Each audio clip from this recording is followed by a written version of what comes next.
बादल जी ने इस्तीफ़ा दिया और उसके बाद कल बीजेपी की कोर कमेटी की बैठक थी, कल श्रोमणी अकाली दल ने भी कोर कमेटी की बैठक की। क्या आपको लगता है कि आने वाले दिनों के अंदर पंजाब में कुछ राजनीतिक समीकरण हम बदलते बदलते दिख सकते हैं? सबसे पहले तो देश की पार्लियामेंट के अंदर कृषि संबंधी 3 जो विधेयक पास हुए हैं वो किसानों के हित के लिए हैं, किसानों को सुरक्षा देने के लिए हैं और किसानों की आय को बढ़ाने वाले बिल हैं। इसलिए वो बिल लाए गए हैं क्योंकि देश के प्रधानमंत्री जी ने किसानों की आमदन को दुगना करने के लिए ये विधेयक पार्लियामेंट में लाए हैं। और लेकिन दुर्भाग्य है कि पंजाब के अंदर कांग्रेस की सरकार अपने 3.5 साल के कार्यकाल के अंदर किए गए भ्रष्टाचारों को छुपाने के लिए किसानों को भ्रमित करने का काम कर रही है। पंजाब के लोग पूछ रहे हैं कि दलित बच्चों का स्कॉलरशिप में घपला क्यों किया? मोदी सरकार के द्वारा भेजे गए गरीब कल्याण योजना का अनाज ज़रूरतमंद तक क्यों नहीं पहुंचा? पंजाब के अंदर शराब माफिया, माइनिंग माफिया, 126 लोगों को अपनी जहरीली शराब के कारण अपने प्राण खोने पड़े। इन मुद्दों से बचने के लिए किसानों को भ्रमित किया जा रहा है। ये जो तीनों ही विधेयक पास हुए हैं ये किसानों को सुरक्षा देते हैं। मैं एक बात पूछना चाहता हूँ कि खेत किसान का, मजदूरी किसान की, मेहनत किसान की, फसल किसान की, क्या उसको अपनी फसल बेचने का अधिकार नहीं मिलना चाहिए? यहाँ एक भ्रम पैदा किया गया कि एमएसपी ख़त्म हो जाएगी जी, सरकारी खरीद मंडियाँ ख़त्म हो जाएंगी। देश के प्रधानमंत्री जी ने और कृषि मंत्री जी ने कृषि मंत्री जी ने तो पार्लियामेंट के अंदर इसकी घोषणा की कि एमएसपी यथावत रहेगी और सरकारी खरीद भी मंडियों के द्वारा होती रहेगी। और बिल पास होने के बाद देश के प्रधानमंत्री ने ट्वीट किया कि कुछ लोग भ्रम फैला रहे हैं, सरकारी खरीद और एमएसपी रहेगी। मुझे लगता है कि ये जो भ्रम का जाल बुना जा रहा था, बहुत सारे किसान भाई बहनों को ये क्लैरिटी हो गई होगी कि एमएसपी भी रहने वाली है और सरकारी खरीद भी रहने वाली है। लेकिन इसके बावजूद अगर एमएसपी से ज़्यादा दाम किसान को बाहर मिलता है तो मुझे लगता है कि उसको अपने अनाज को बेचने का अधिकार प्राप्त होना चाहिए। जहाँ तक आपने श्रोमणी अकाली दल के विषय में प्रश्न किया है, श्रोमणी अकाली दल एनडीए का सदस्य है, लेकिन श्रोमणी अकाली दल एक राजनीतिक अलग दल है।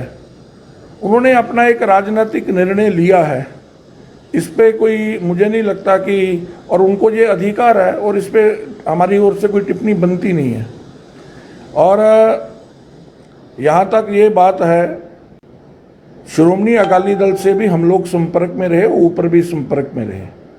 उन्होंने भी कुछ शंकाएं जाहिर की और उसके तहत उन्होंने कृषि मंत्री जी को एक पत्र लिखा, एमएसपी रहेगी इसकी जानकारी लेने के लिए और सरकारी खरीद को लेकर, और कृषि मंत्री जी ने उनको पत्र भी भेजा और अकाली दल के अध्यक्ष सरदार बादल जी ने, छोटे बादल जी ने, सुखबीर बादल जी ने प्रेस कॉन्फ्रेंस के अंदर उस पत्र को दिखाया भी। और किसानों के हित के लिए ही, अगर किसानों का हित कोई करना चाहता है तो वो नरेंद्र मोदी करना चाहते हैं। ये पंजाब की अमरिंदर की सरकार क्या किसानों का हित करेगी? वोट लेने से पहले इन्होंने किसानों से वादा किया कि हमारी सरकार बनाओ, हम ऋण माफ़ करेंगे। क्या ऋण माफ़ कर दिया? नरेंद्र मोदी जी ने कहा कि मैं हर साल में किसान के खाते में 6,000 रुपया सम्मान निधि के रूप में डालूंगा। वो डल रहा है। इसी प्रकार ये बिल भी किसानों के जीवन स्तर को ऊंचा उठाने के लिए, किसानों की जमीन को सुरक्षा देने के लिए, किसानों को आज़ादी देने के लिए लाए गए हैं। इसको लेकर भारतीय जनता पार्टी केंद्रीय नेतृत्व का धन्यवाद भी करती है पंजाब की ओर से। अश्विनी, जिस तरीके से हमने देखा कि खुद प्रधानमंत्री जी कल बोलते हुए नजर आए, उन्होंने किसानों से अपील भी की कि आप भ्रमित ना हो, एमएसपी ख़त्म नहीं कर रहे, एफसीआई लगातार खरीद जो है जारी रखेगी। प्रधानमंत्री नरेंद्र मोदी की अपील के बावजूद भी क्या आपको लगता है कि किसान आज भी उनके मन के अंदर आशंका है, या फिर इस बिल को लाने से पहले बीजेपी या उनकी सहयोगी जो पार्टियां हैं वो किसानों को समझा नहीं पाई हैं कि किस तरीके से उनको फ़ायदा होगा, और विपक्ष, अगर आप जहाँ तक आरोप लगा रहे हैं कि विपक्ष उनको भ्रमित कर रहा है, तो कहीं ना कहीं क्या पार्टी की कमजोरी रही कि किसानों तक बात सही तरीके से नहीं पहुँच पाई? ऐसा है कि पंजाब का किसान बहुत भोला वाला है और संवेदनशील है, और इनके भ्रम जाल में वो फंसा है। लेकिन हमको पूर्ण विश्वास है कि किसान, देश के किसान और ऐसे ही पंजाब के किसान देश के प्रधानमंत्री नरेंद्र भाई मोदी जी के बोलने के बाद, उनके विषय रखने के बाद धीरे धीरे ये किसान के हित वाले बिल हैं, इसका उनको एहसास होगा और वो भी इसका स्वागत करेंगे।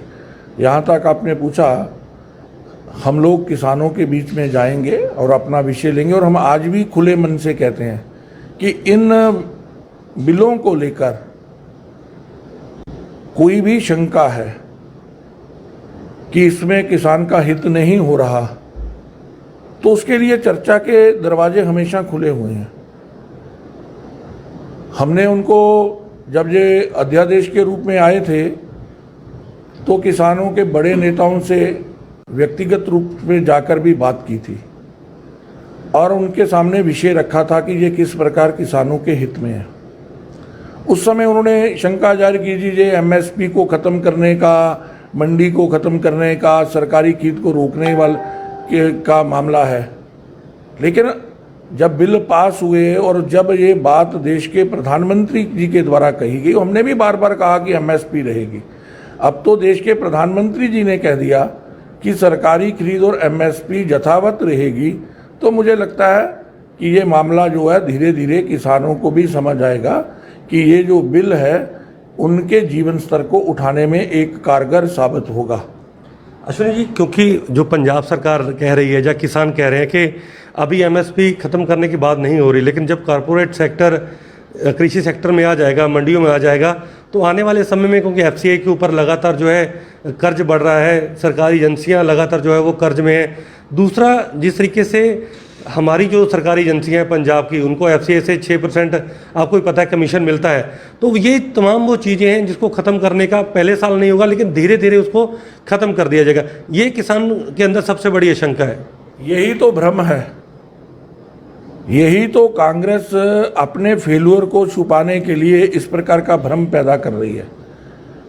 ये जो कहना कि बड़े बड़े घराने आएंगे, वो जमीन हड़प लेंगे, ये कयास लगाना अपने आप में लोगों के अंदर भ्रम पैदा करने का काम कांग्रेस और आम आदमी पार्टी कर रही है।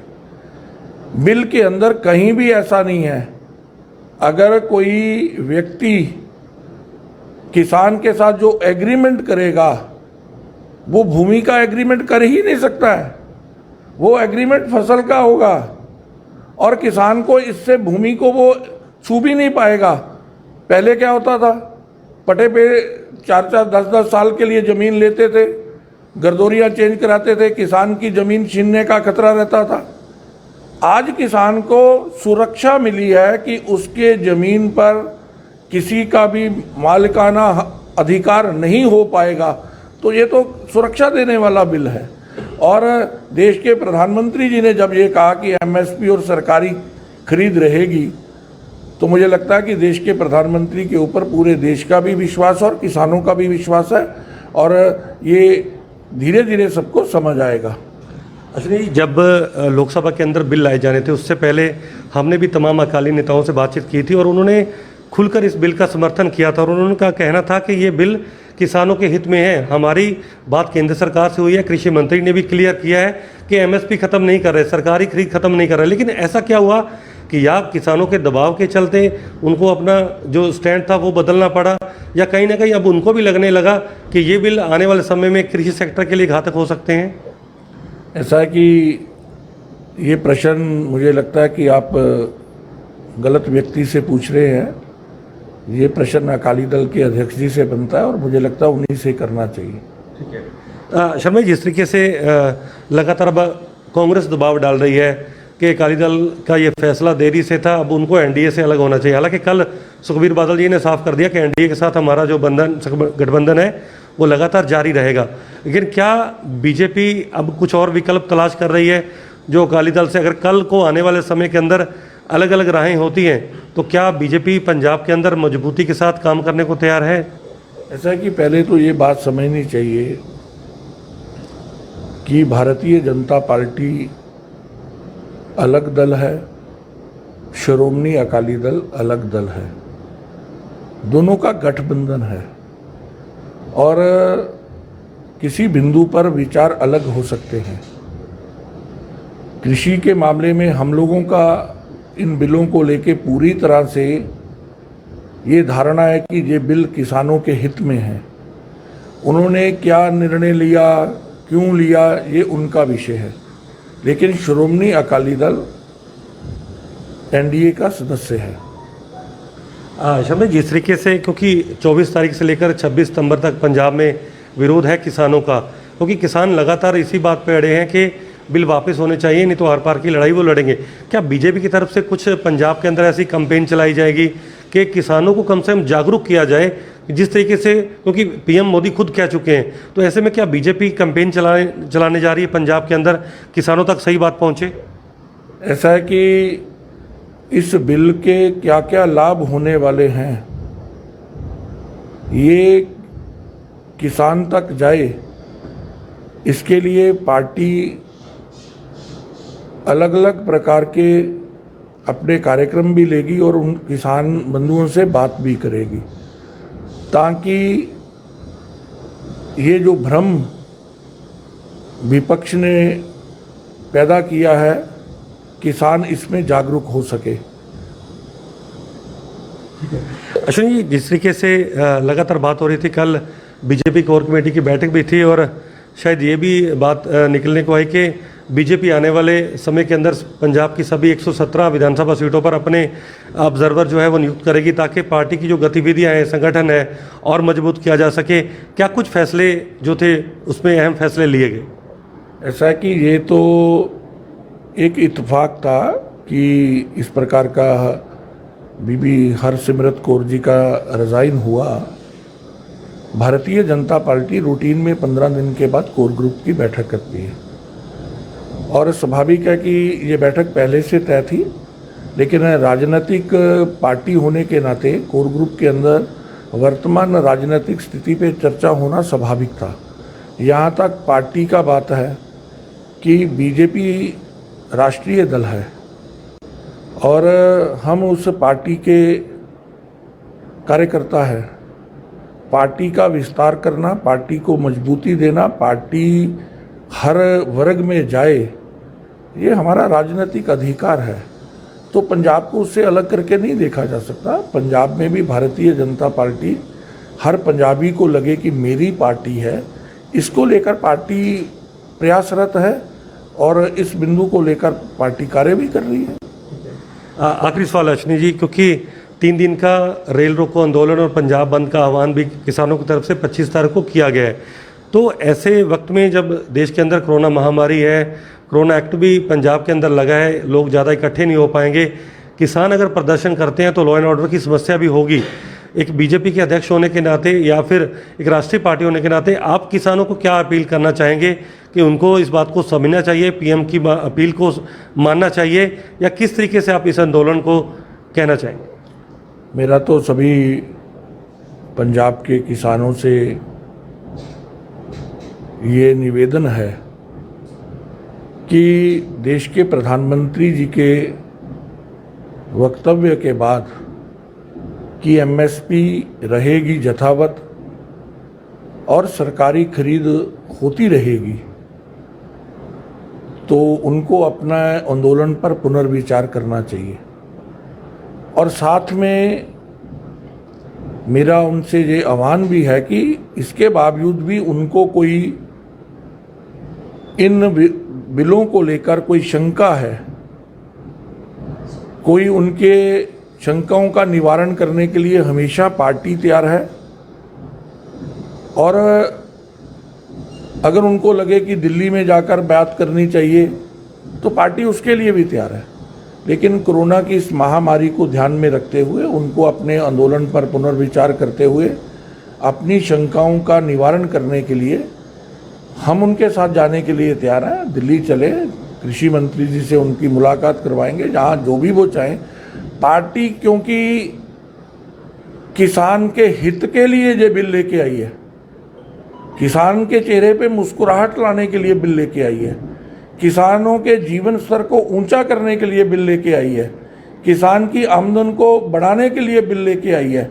अगर उनके मन में कोई भी शंका है उसका निवारण करने के लिए हम उनसे आह्वान करते हैं, आइए बातचीत करिए और अपने आंदोलन पर पुनर्विचार करें। तो ये थे हमारे साथ पंजाब बीजेपी के अध्यक्ष श्री अश्विनी शर्मा जी, जिनका साफ तौर पर कहना था कि किसानों के मन में जो भी भ्रम है उसको दूर करने के लिए पार्टी सरकार पूरे तरीके से तैयार है। किसानों के साथ बीजेपी खड़ी है और जो तीनों विधेयक लोकसभा के अंदर पारित हुए हैं वो किसी भी तरीके से कृषि सेक्टर या फिर किसानों के खिलाफ नहीं है। एनडीए और श्रोमणी अकाली दल के गठबंधन पर उन्होंने साफ कहा कि विचारों को लेकर मतभेद हो सकता है, लेकिन गठबंधन को में लेकर फिलहाल कोई